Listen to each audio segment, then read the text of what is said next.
大家好，欢迎收看今天的节目。很多人年轻的时候打拼，为了就是到了晚年的时候可以好好的安享。因为晚年的时候大多数都是和自己的老伴在一起，子女能够在身边的机会是很少的。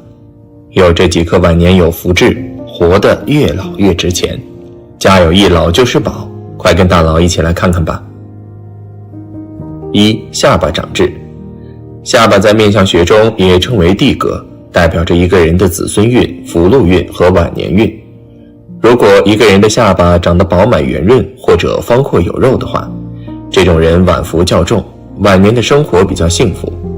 若是这种下巴再长有一颗亮黑小圆的极致的话，这种人一般做事踏实认真，头脑也非常聪明，很有创业和经商方面的天赋，创造财富和积累财富的能力非常强，能够攒下很多的不动产，晚年有福又有钱。二、额头中央上方长痣。额头的正中部位在相学中称为天中，也称为官禄宫，代表着一个人的财运状况、祖业根基和一生的福禄状况。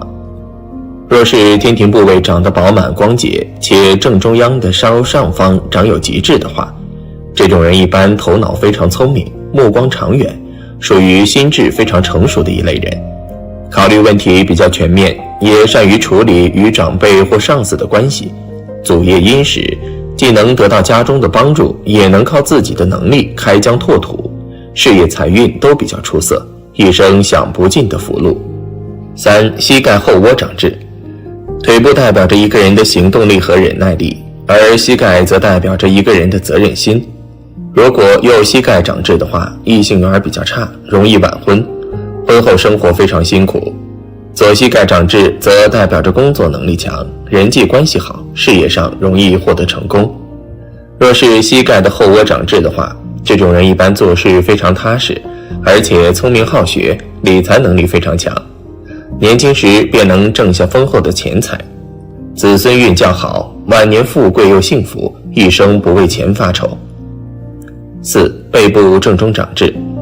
在相学中，背后代表着一个人的责任担当以及承受能力，所以背部的痣大多皆为吉痣。如果一个人的后背正中央位置长痣的话，这颗痣也称为福如东海痣。长有此痣的人不仅富贵，而且还可以长寿。这种人一般心态乐观积极，做事认真踏实，忍耐力极强，也有着极强的责任心，从小可以得到家中的庇护，长大后可以得到贵人的相助，事业上定能有所成就，晚年能享儿女福，一生富贵。五、肚脐后方长痣。肚脐部位代表着一个人的生命健康、聪明才智和事业财运。如果一个人的肚脐正对着的后腰位置长痣的话，这颗痣也称腰缠万贯痣。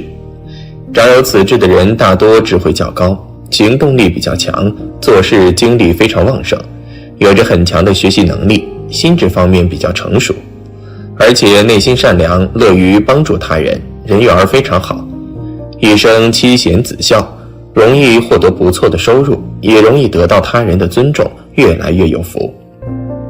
六、肩膀有痣。肩膀有痣是一种吉痣，这种志向的人老来发财，固然有一些辛劳，但是顽强拼搏，可以占领重要的位置，成为一种权威。他们在事业上可以成为好的指导人，以身作则，率领他人走上事业巅峰。七、鼻头有痣。鼻头有痣的人晚年有福报，鼻子属于一个人的财帛宫，这个位置有痣的话，说明本主财运深厚，财气充足，一生有花不完的金钱，从小物质条件就十分优越，可以说鼻头有痣的人从小到大直到晚年也不用操心费力，只需要享受现有的物质条件，就可以生活得十分滋润，因此他们一生都不用太出力，性格上也逐渐养成了温和、宽厚、善良的特点，待人接物周到细致，人缘非常好。因此晚年小辈们也喜欢和鼻头有痣的人在一起，陪伴他们，使得鼻头有痣的人晚年不孤独、不辛苦。因此这部分人也属于晚年健康长寿、有福气的一类人。健康的人一般都是有福气的。8. 嘴角右边有痣。嘴角右边长有痣的女人，主劳碌费口舌之命。长有这颗痣的女人，这一辈子心眼十分大，而且管的事情很宽，小到一针一线，大到家里财政大权，终身疲于劳累，常常被女人称为女强者。但是他们的劳劳碌碌，常常为他们的后一代带来不错的福气，聚财气于家族之中。9. 脚趾有痣。脚趾固然相关于整个身体来说是比较小的局部，很多人对脚趾没有过多留意。其实脚趾的长度对运势有很大的影响，特别是女人，脚趾长的女人财运无比亨通，大多数出生在富贵殷实的家庭，得家人的喜欢，终身福禄双全，大吉大利。在婚前他们兴隆父母，在婚后他们又给老公招财进宝，荣华富贵。而他们到了暮年也是福气连连，好运不时，能够说是富贵无忧的了。10. 眉间长痣。两边眉毛之间假如长有痣，并且痣的外形比拟规则，运势是十分好的。由于双眉之间的中央也叫事业宫，掌管事业，这个中央有痣，无论是普通工作还是做生意，事业财运都十分好，可以步步高升，平步青云，痣的颜色越深越好。11. 眉心长痣。女人假如在眉毛中间长痣，必定富贵无忧。这样的志向天生就十分可以招财，而且驱除邪物，保佑本人终身贵气满满。这样的女人终身都没有什么灾难，少年时期就开端表现得与众不同。婚后和丈夫一同运营家庭，更是顺风顺水，成为富太太的几率极高，生活富足无忧。12. 耳朵长痣。耳朵在面相中代表着采听宫，也是一个人福气的外在体现。耳朵有痣的人往往做事稳妥，眼光长远，头脑清晰，情商和智商都很高。这部分人从物质上来看，年轻的时候有事业心，能够为自己晚年做好充足的物质储备。从精神上来看，这部分人内心世界充盈，即便人到晚年也不会觉得空虚寂寞。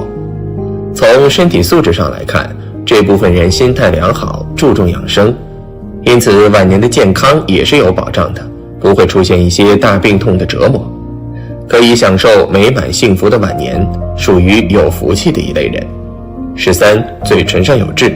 嘴能够体现人的福禄，嘴唇有血色，嘴唇饱满，嘴型大方，这样的嘴不仅看起来就健康有魅力，而且也能反映出一个人身体和气色。好的唇形和嘴唇表现也体现着一个人口风是不是严谨，工作生活上处理问题是否做得周到细致等等。嘴唇上有痣的人，尤其是上嘴唇有痣的人，痣如果隐藏在唇纹中，若有若无，不影响嘴唇的整体美观，反而能让人一眼就被这样的嘴唇吸引，起到了强化嘴唇的效果。那么这样的痣也属于善痣。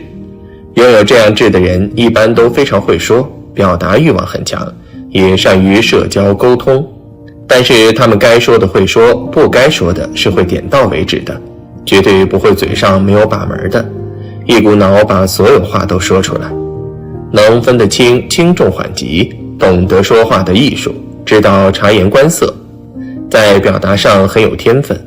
这样的人不仅嘴上能说，思维意识也是超出常人的，智商卓越。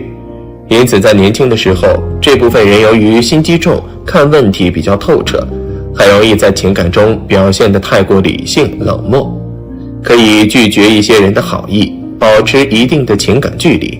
只有等到他们年老之后，经历了很多人和事之后，领悟了生活的真谛，看开了身边的一切，变得包容接纳身边的人，才会慢慢打开心扉，迎接属于自己的新生活。因此这部分人越是年老，越是懂得珍惜生活，越是能够得到周围人的尊重，生活的越是滋润踏实有福气。男人身体痣的位置和命运，在志向中一般认为显露的痣为凶痣，隐藏的比较隐秘的痣为吉痣。所以也有人说面无善痣方为贵，因为面上的一般都是裸露可见，所以古人也认为面上没有吉痣，这个倒也不一定，还应该从痣的大小颜色来判断。关于痣的颜色，一般认为黑者凶，红者吉，黑而墨，赤如朱，应圆高者方贵，中平小贵。具体来说就是色泽好而且丰圆隆起的痣是吉利之痣，茶褐色或者黑色的痣为死痣，如果颜色浅且分散，形状扁平更是不吉利。除了颜色有吉凶之分，位置也很重要，所谓红在黑旁，化凶为吉。下面就来看看在男人身体不同位置的痣又代表什么意思。一、天庭有痣，男人的额头圆润饱满是很吉利的象征。天庭主贵是官禄宫，主事业、官运和功名。要看一个人的官运如何，一般就是看他的额头骨相好不好。男人的额头如果前额厚实耸立，方正饱满，一定是出身良好。这样的男人一般天生聪颖，能言善辩，在学业功名上能够早早崭露锋芒，出路仕途。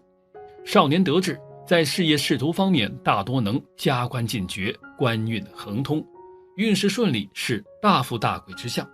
如果前额有黑痣、恶痣、恶纹，在做事和事业升迁方面则容易受到阻碍，贵人运势会受到压制，有怀才不遇的遭遇。健康方面也会妨碍，要多注意。二、鼻子有痣，鼻子主财富，属于财禄宫。如果男人鼻子上有痣的话，一般财运不会很顺利。女人鼻子有痣一般是对感情和婚姻运势影响比较大。夫运不佳，男人的话一般是异性缘比较丰富，多桃花，对男女感情之事比较热衷。在财运方面不宜聚财守财，如果痣的位置在鼻翼的话，要注意偏财容易受损，中年可能有财政危机，易破财散财。三、眼角有痣，男人眼角的位置是一处桃花位，在面相中称为奸门，又称为妻妾宫。这个位置主要与男女感情与夫妻关系的状态有关。如果这个地方清明灵澈，在感情上的波折会比较小，在感情关系上能够稳定顺利，在婚姻中能夫妻和睦，婚姻幸福。而如果这个地方有疤痕、乱纹和黑痣，对主人的感情婚姻会带来不利影响，在男女感情方面容易陷入纠葛，比如三角恋、插足他人感情或遭第三者插足等。婚姻上容易夫妻不和，爱情婚姻破裂。四、耳后有痣，耳朵长得圆润可爱，鲜艳明亮，且耳垂厚实，多表示此人聪明伶俐，反应灵敏，兼有长寿健康之象。面相中一般认为看不到的痣都代表着吉利，痣在耳朵的不同位置也是有吉有凶。痣在耳廓中表示此人能福禄双全，耳珠有痣主财，但是此处的财太过显露，来得快去得也快，比较难把握。痣在耳后也主财，此处的财富是暗藏财，代表隐藏的财富，主晚年运势吉顺，衣食无忧。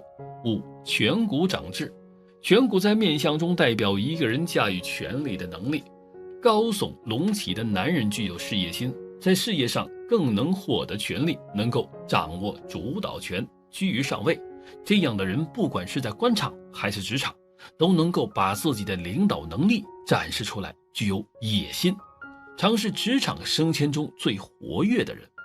如果男性在颧骨上有痣的话，在人际上可能会遭遇一定的阻碍，虽有出色能力，但是行为做事高调，容易遭人妒忌，导致事业升迁受阻。要注意防小人的同时，也要注意调整自己待人处事的态度。六、下巴有痣，下巴是田宅宫，主富贵财禄。男人的财产丰厚与否与下巴的长相是有一定关系的。下巴长得丰润圆满、方正厚实的男人，这种男人一般受祖辈的福荫，能够继承丰厚的家产。不过就算是出身平凡，在财富方面也有很不错的成就，对田宅屋舍方面的财富商机比一般人更敏锐。这样的男人不动产多，适合做房地产投资。如果男人的下巴四周有痣，在食禄和财富方面会有不错的运势。但是要注意学会管理财富和提升自己的情商。在言语天赋上要注意提升。大家好，欢迎收看今天的节目。说到寿命，可能有些人会说，一个人一个命。有的人能活很长的时间，是个长寿老人，过了100岁依然精神矍铄的大有人在。当然，也有一些人短命，寿命终止时间很短，这样的就属于英年早逝了。长寿一直以来都是人们很热议的一个话题，很多人都希望自己长命100岁的，而我们的面相和寿命也是有关联的。那么什么面相的人会更容易长寿呢？大佬今天给大家分析分析。1. 颧骨又高又大。颧骨这个名字很官方，若说是苹果肌，广大青年就知道了。颧骨是我们面部高起的部分，就是眼睛下方那里。颧骨高说明骨头的发育很好，骨骼坚硬，有助于长寿。有古书记载，颧骨是骨的根本，颧骨大，骨头就大；颧骨小，骨头就小。当然，颧骨大只是一种长寿的象征，具体还是要因人而异的。2. 喘息不稳则长寿。喘息不稳实际就是龟息，如同乌龟一样，听不到喘息的声音。龟息心境脉细平稳，有良好的心态，能够沉住气。心境好，灵时就不生气上火，体内五行运行流畅，小宇宙顺畅，气场强大，所以自然能感悟自然，顺势生发，能获得长寿。3. 齿坚密则长寿。太乙照神经中说，齿排齐坚固者为长寿。牙齿排列的整齐，而且坚固不动摇，这样的人可以长寿。齿密则骨坚，骨头坚硬则髓满，一生血生筋，精血充盈则神足。而牙齿坚密能撕咬食物，可以满足身体的营养供应，能吃能喝需要一口好牙齿。4. 长脸三庭匀称。脸部要长，五官的三庭比例要匀称，额头至眉毛为上庭，眉毛至鼻子为中庭，鼻子以下为下庭。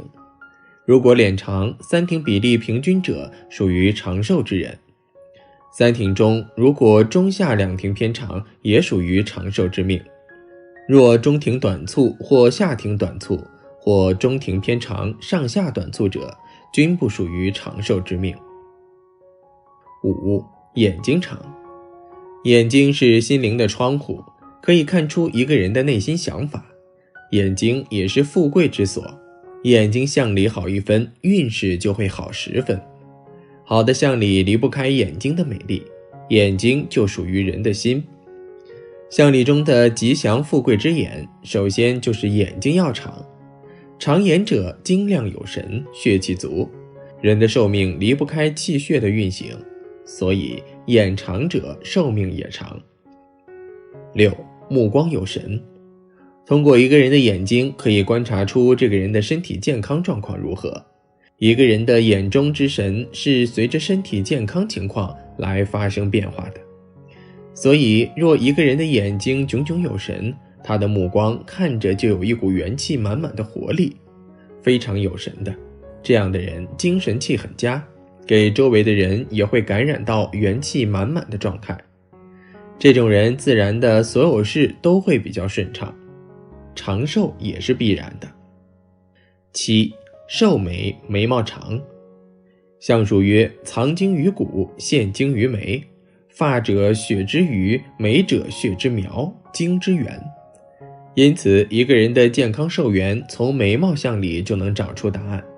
眉毛长者精气神足，身体健康，是长寿的基础。若43岁至52岁左右，眉毛中长出几根特别长的眉毛，属于寿眉，代表着精力旺盛，寿命长久。8. 鼻子长。鼻子为中岳松山，鼻子不长，五岳四合就不通。命里五行流通者富贵长寿，相里五岳四合贯通者命运亨通，福气厚重，福禄高寿之命。9. 耳朵长，耳朵代表肾脏肾经，耳朵高者肾高，耳朵低者肾低，耳朵大者肾大，耳朵小者肾小，耳朵尖者肾尖，耳朵软者肾弱，耳朵薄者肾虚，耳朵长者肾功能好，肾气足。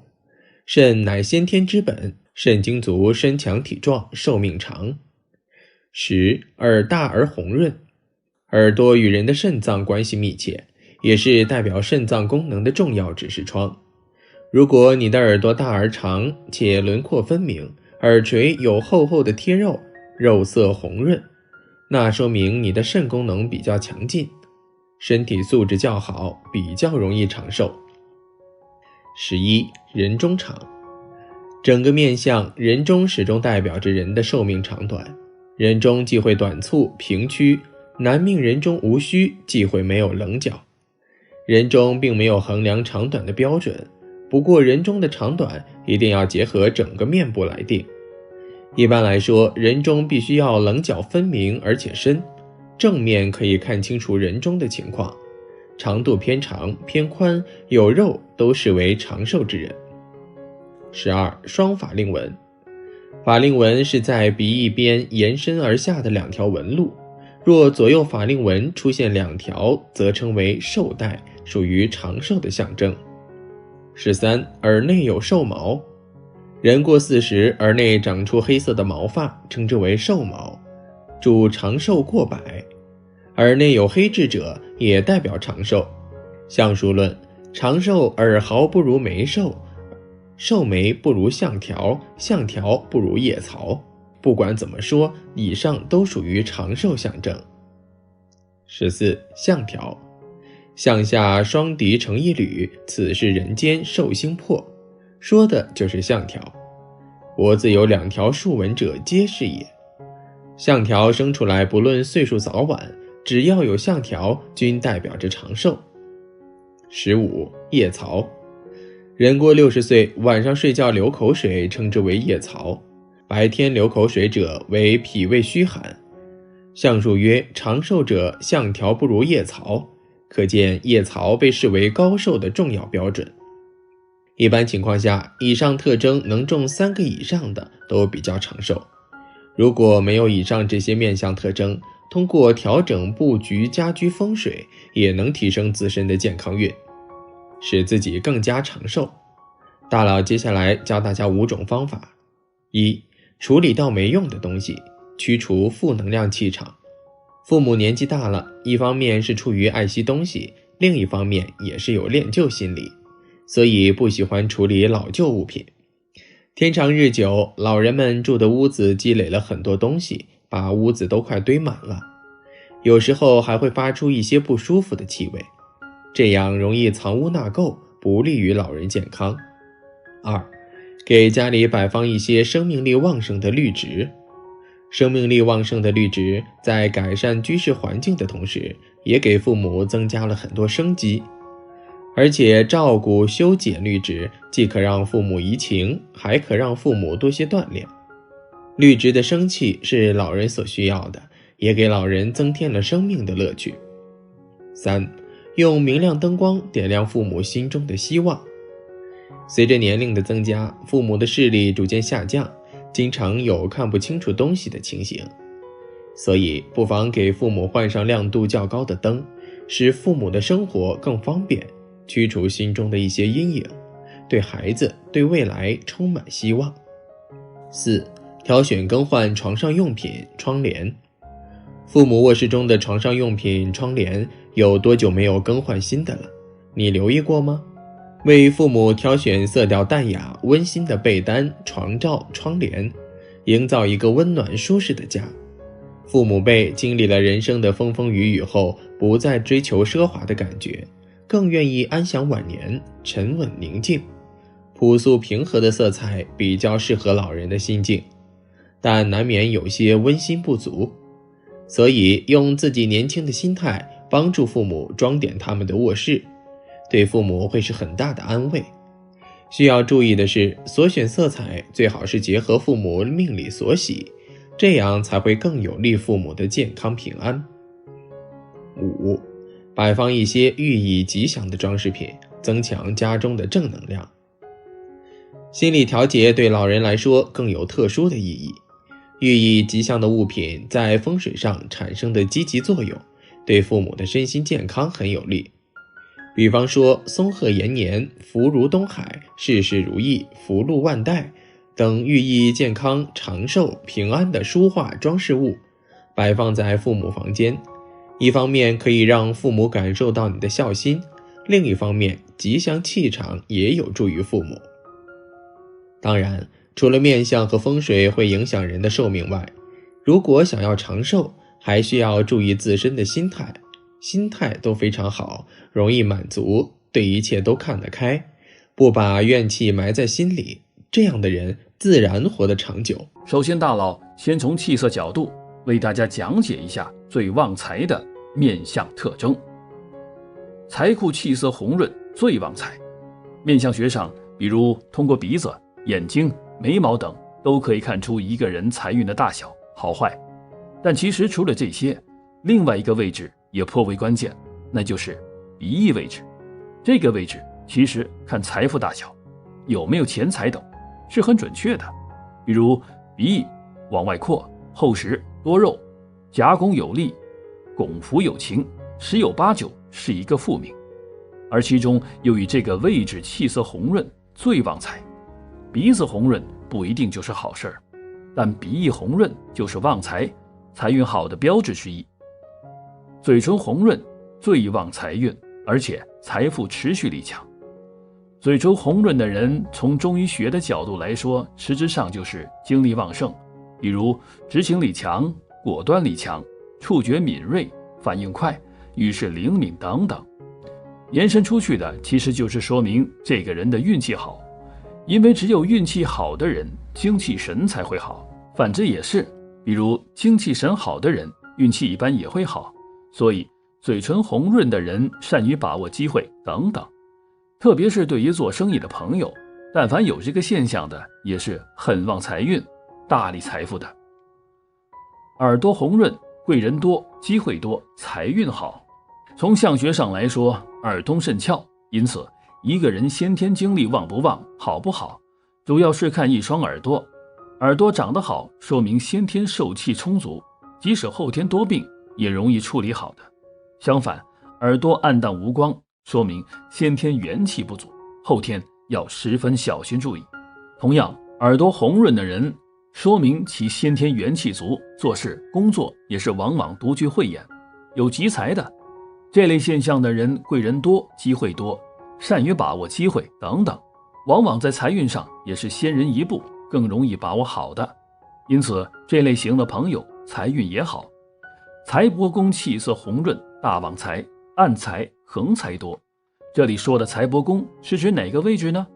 其实就是我常常和大家说的食指下面在手掌中的那个部位，这个位置是正正式式的财帛宫。我平时说，只要这个部位凸起、多肉饱满，都是旺财、财运好的象征。而如果从气色上来说，这个位置气色红润的，财运也一定好。比如突然间发大财，或连续有很多赚钱的机会等等，都是因为这个部位的气色红润。手掌边沿红润的人，财运好，机会多，贵人多。另外一种财运也很好的，就是手掌边沿处红润的人，这类人有自然之财，一般都是钱来找人，不用人去找钱的，就是机会多，外财多，暗财多，同时也是贵人多的，有清闲懒命之福，说的就是这一类人。工作不用很辛苦，但钱财又丰足。以上部位的如果气色红润，则说明近期财运会比较好，运势相对也就比较旺。相反，那从气色角度来看，哪些面相最容易破财呢？面相气色杂乱最容易破财。很多人不明白气色怎么看，是不是直接就看青橙红黄绿蓝这些呢？这固然是一种看法，比如那些明显的气色，一眼望过去就一清二楚了，这个只要多锻炼就可以看个大概。但是有一些气色不太明显，又怎么看呢？其实这里可以借用一个原理，那就是风水上的见风则藏，遇水则藏。说得通俗一点，龙以水为介气，请注意介气这个词。气是无形的，色是有形的，其实通过色是可以知气的，所以遇水则知道气从何处来到何处去。面相学也一样，有些不分明的气色怎么办呢？事实上可以通过一个人的行为、语言、动作、习惯去推理出来，比如眼神飘忽不定，坐立不定，手脚乱动，这些都是面相气色杂乱的最生动表现。这种情况是最容易破财的。脸上满面浮光也是破财之象，很多人以为满面光亮都是好运气的象征，但其实这里边也要具体问题具体分析。光亮要分清楚，是实质的光亮还是虚浮的光亮。实质的光亮总是由内往外的，源源不绝的，这是个好事。但如果是满面浮光，这些是无根的光，不是实质的光，是单纯由外来之气组成的光，都属于浮光。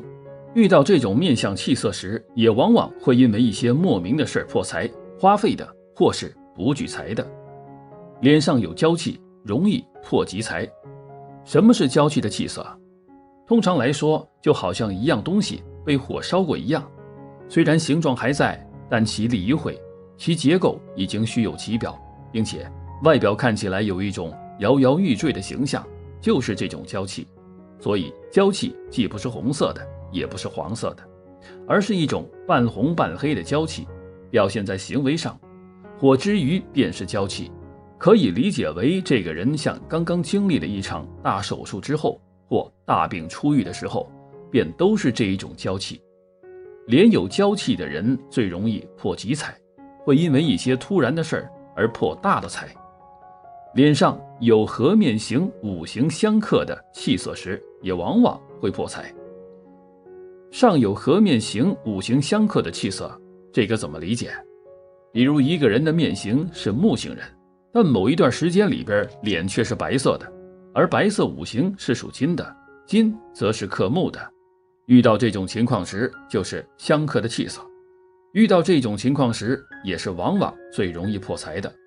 再比如一个人的面型是水型人，但却红光满面的，也是水火相冲，水火相克。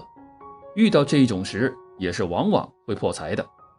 脸上有灰白之气时，也是一样容易破财。什么是灰白之气呢？用我们一开始说的方法，从行为上来反推气色。